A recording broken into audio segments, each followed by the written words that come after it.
Hi Virgo, welcome to your December 2020 General Tarot reading. It's Rena here.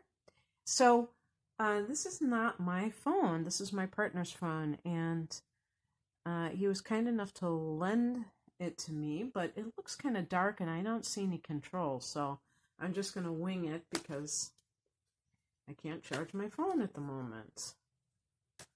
So, am I the only one who in recent months has had a series of tech issues, like back to back to back? I mean, it's just crazy.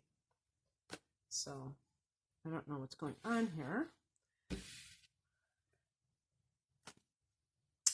but anyway, we'll see what happens. And just a temporary solution.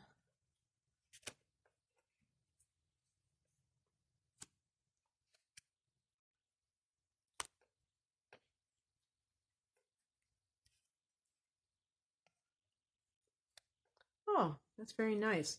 Before I continue, I wasn't going to say anything about this, but I think I'm going to mention it. You never know when people write comments who exactly they are, what their motive is, their agenda. Sometimes people are just being honest and reacting and not really thinking that there is another person, a real live living person on the other end. And it's kind of like screaming at your television set. I get it.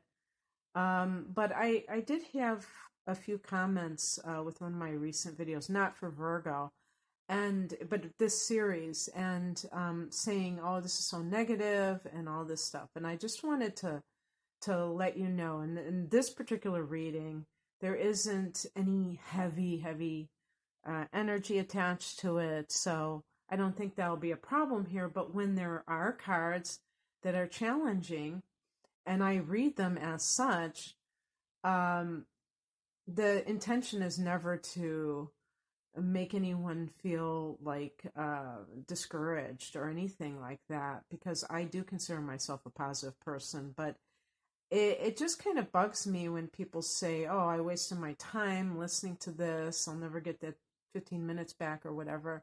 That was what one person said to me. And the reason it bothers me, well, first of all, it's insulting, hurts my feelings, because even if that person was lashing out or having a bad day, it's still, it doesn't feel good to read something like that. But also because I have to do things the way that I do them. I can't be something that I'm not. So if, now or any time something that I say doesn't resonate and you notice a pattern of that, by all means, seek out what really resonates with you. But, telling that person that they are doing something that they're not trying to do isn't really productive, because maybe there are some people who will try to twist into a pretzel and become something else, but I can't be one of those people. And I just had to get that off my chest. I'll try not to say this in front of every video, because it just feels cathartic to say something like that. Even though I risk, new criticism, but that's okay. Oh, but you have a great reading. The heart of the matter, Virgo, is the 10 of Cups. And this is a card that is associated with marriage, as well as what we would call like family harmony, harmonious family situation, and that being something that makes you happy. This can be like, if this isn't your marriage, maybe it's your adult child's marriage, or the announcement, on Christmas Eve, that they're going to have a child. Well, yeah, I could say a child, but this is specifically tied to kind of like joining forces in matrimony. And you see the rainbow, which represents happily ever after. The number 10 is the number of completion. So whatever the situation is, it's like the culmination of events that lead up to this happy, um, result. And so it just feels like there's a saying, the pot at the end of the rainbow or something like that. So um, if marriage or the equivalent of marriage is not something that even resonates with you, then I suppose this could be any positive event in your life. Maybe even like a promotion where you've been working hard at something and you finally get it, or perhaps a, a retirement where you can celebrate this ending, and there's a feeling of happiness, and it even brings happiness to your family. So that's another aspect of this, is that like, let's say somebody is going into a new job or a new position at their company, and that has the ripple effect of creating happiness with their loved ones, because they know that their loved ones know that they were stressed and that there was all kinds of negativity associated with that. So there's just all these possibilities with this card, but it is a very positive emotional card, being cups. In the past position, we have the Four of Swords, and this is a card of some sort of respite, recuperation, retreat from the hectic world, which is kind of an interesting combination of those two cards. This is kind of like being apart from that, that hustle and bustle. So maybe, with the shutdown, that might have had some connection with that. Perhaps you were furloughed or working from home, and that gave you the ability to reconnect with your family, and that has led to, like, if your marriage was even suffering. Yeah, that's something that we don't really acknowledge, is that the careers, high-powered career, or even if it's, just a job, it's not even like so lofty as a career. But, when you're working away from home, that can put a lot of strain on your marriage and or your relationship with your children. And so perhaps this is kind of the silver lining that another silver lining aspect of the Four of Swords is that you may have been able to get your head straight. You may have been able to physically recover from, perhaps a high stress environment with other people that were draining, and also the, commute, and maybe you had a long commute, and that was also problematic. The higher message in all of this is the Two of Pentacles, which is a card of sometimes having to make a choice. The Two of Pentacles can relate to some kind of a job offer, especially if it's like overseas. You can see the ship in the background over a body of water. And that could be that it's something far away that you have to decide about. But like in general, what I would say about these cards up here is that, because this is the spiritual message, the Two of Pentacles. So it's more of like, what the motto, what do they call that? The moral of the story. What is the moral of the story? Well, the Two of Pentacles can mean that, you have to make good choices in life. And, or this could be like kind of tipping you off that this is the crux of the situation is that you have to decide. Maybe you're at a point now where you can either continue to work from home or you can work in an office.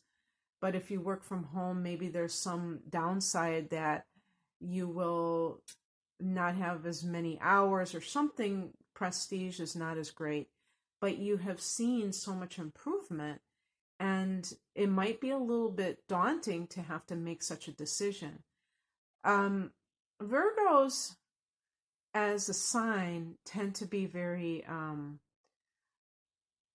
into productivity. And if you have felt for some reason that you haven't been as productive at home as you would have liked to be, you may say, no, I have to go back into the office. But if you factor in the other benefits, you might find that there are many more benefits to working from home. So it's really about deciding which thing is most important. Also, I would say with the Two of Pentacles, this can be about having to juggle a lot in your life. So if you have felt like life has slowed down and not, in the last 9 months and not been as crazy, even though it's been crazy for all of us in other ways, but I mean, you know what I mean, then you may realize that, being on the go all the time can be an illusion of productivity, but it can be a lot of busy work or busyness. And you may feel really good when you're in that zone where you're just always doing, and it may feel like unnatural or uncomfortable even to be in this more laid back setting. But the upside of it is that it allows you to really hone in on what is important in your life. And being still, there's a saying, be still and know, is important. Your sign is ruled by Mercury, just like Gemini. But we tend to think of Gemini as the will-o'-the-wisp, or I was thinking of like a firefly kind of buzzing around and here and there and being very light and everything like that, but not necessarily sticking to any one thing. And you may have certain traits that resemble that, and being forced to slow down makes you crystallize your thoughts and really brings out the important things that are going on for you. And Saturn, went back into your 5th house in Capricorn in the summertime, or July. So that may have been a time when you said, you know what, I'm going to start my own business since I'm at home. Who knows what happened? Because I have to do this card, because there may be something that you've been trying to start and you can't. What crosses you is the Ace of Swords. This is a card of when it's in the upright position, is all about seeing the truth of a situation. But when it's in the challenge, when I'm reading in the challenge position, you could be in denial over something in your life, Virgo. And this can run the gamut. If, for instance, there was some kind of separation between you and a significant other or a partner. I don't mean, like you were going to get divorced, although that could possibly be for some of you what is going on. But I'm talking about also if you kind of parted ways because you wanted to settle down and this other person didn't, and then they came around. The Ace of Swords can be, you really have to pay attention to what is going on beneath the surface. Are you really sure that this person is, doing something that is leading to, does this person want to be with you, but it's almost like under duress, like they either had to split up with you completely or, agree to do something that they were ambivalent about. And is this the right thing to do? Also, and there could be different permutations of that. I mean, you might have been the one that kind of hesitated to be involved with this person, but or if you are married, to stay married, and you may have agreed. Now, as I record this, it's the day before Neptune is set to go direct. Now, Neptune has been retrograding for several months in Pisces, the sign that it rules. And for you, this is the 7th house of committed partnership. I'm saying you, in general, this is going to, all of these timing situations that I mention are, going to be, general, not specific to each Virgo. But in general, this is going to affect the 7th house, and that, having Neptune in your 7th house can be tricky because, and this is a transit, obviously, but Neptune is a very slow moving planet. So for committed partnerships, there may be this feeling of something doesn't feel real. It feels like there's deception, there is something going on behind the scenes that you're not privy to, and you may have had several months of disillusionment, and something has come about. Maybe that other person has said, "Okay, I'm going to be faithful," and you're just so happy that they, agreed to that. They made that statement that you're just going to go for it. And this card is saying, really look and see what is the truth of the situation before you make that final commitment or recommitment. If this is, something that was on the rocks and you're going to go back, because we have 2 cards that are very good when it comes to something new. They're both aces and they're both emotional. What's coming in is the Ace of Cups. This is new love. This is an offer of love. If this is related to some kind of a job, it's the offer of something that hits you in the heart chakra. I don't know how else to put it. Or it could be like a healing arts career, a creative type of job. And this would be specifically important if you are a Virgo person who wants to do that kind of work. And maybe you were working in a company where you were the office manager. I say that because Virgos would be great at that. And you've always wanted to do something that you utilize as your artistic talents, like the person who does the all of the newsletters or something, whatever they call that position, the social media person, or just your media skills, and being ruled by Mercury, and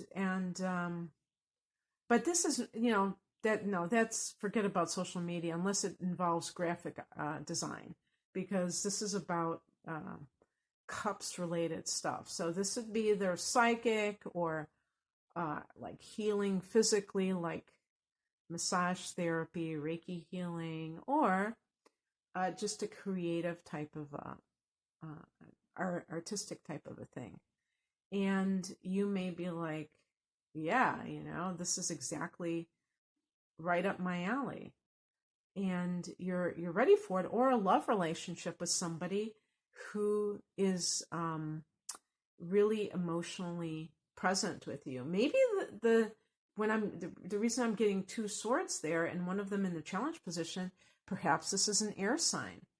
The air sign that you would probably gravitate towards the most is Gemini.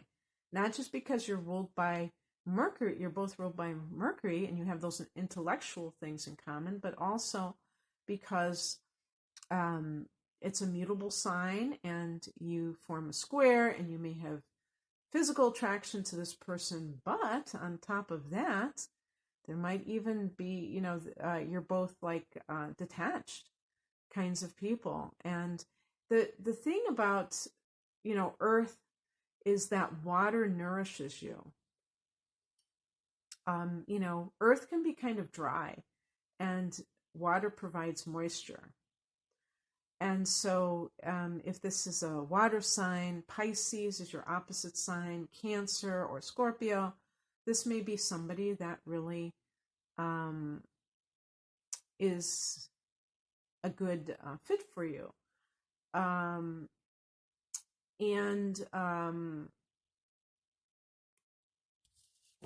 The outcome is the Ace of Wands, and this is raring to go. This is like you really feel this sense of autonomy. So if you're starting your own business, great month to do it in December. You're feeling this sense of enthusiasm for whatever it is that's new in your life. So these are like green light cards for new endeavors, new love to come into your life. And with the 10 of Cups, this may be also a marriage, that marriage is on your mind, or, committed relationship. The 4 of Swords may be that you have been just kind of like trying to recuperate from something and you haven't been really connected to love in your life. You've just been more on that level. And this is bringing that up for you, is that you want love. And so this is coming into your life. And so it's no surprise that in December, we have the sun go into Capricorn, and that is your 5th house of romance. And Mercury is there, so you might be talking to somebody that you're interested in. So it could be a month of love for you, the winter of love. Okay, that's what I have for you, Virgo. I hope that you enjoyed this. If you would like a private reading, I'm primarily an astrologer, and you can find out more information about the type of readings I offer at the link below. I specialize in natal chart interpretation and looking at some of the important astrological things coming up for you, but in the context of you being your own alchemist, because I really do want to stress personal responsibility and also your own choices. You have the right to make whatever choices you want. That's your you're the artist of your own masterpiece called this lifetime. Okay, take care. Bye.